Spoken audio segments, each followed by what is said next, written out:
Bienvenue à tous sur votre chaîne TV Actu France. Ce mercredi 3 juillet, Prisca Thévenot, porte-parole du gouvernement, s'est exprimée sur TF1 dans l'émission Pôle les plus animée par Paul Larouturou. Au cours de cet entretien, Thévenot a partagé ses préoccupations concernant l'actualité politique et la montée inquiétante du Rassemblement national, RN. En tant que fille d'immigrés et mère d'enfants métis, Thévenot a exprimé sa crainte face à la multiplication des propos et attaques racistes.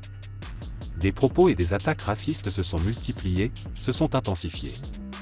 Elles ne sont plus sous le volet de l'anonymat maintenant, elles sont faites à visage découvert, et même avec une certaine fierté. Je le dis franchement, ça fait peur. J'ai 2 enfants qui sont métis et ça me fait peur pour eux.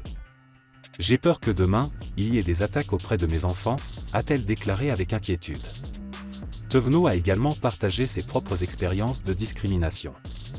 Moi, ce qui revient souvent, c'est « elle serait une meilleure ministre sur son île » ou alors on me dit « qu'elle rentre sur son île ».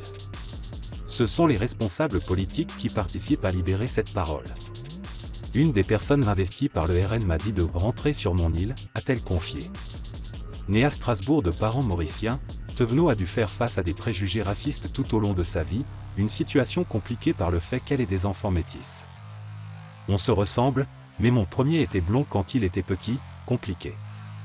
Il est déjà arrivé que dans la rue, on me dise « vous direz aux parents qu'il est très joli ce petit garçon », avait-elle expliqué dans une interview avec Gala.fr en avril 2022, ajoutant qu'on la prenait souvent pour « la nounou ».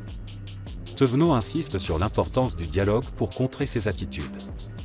J'ai eu des réflexions racistes, misogynes, pas agréables, avérées et volontaires, mais ne rendons pas l'honneur à la bêtise en la mettant à l'honneur. La parole et le dialogue sont toujours les maîtres mots, ne soyons pas fermés et repliés, a-t-elle conclu.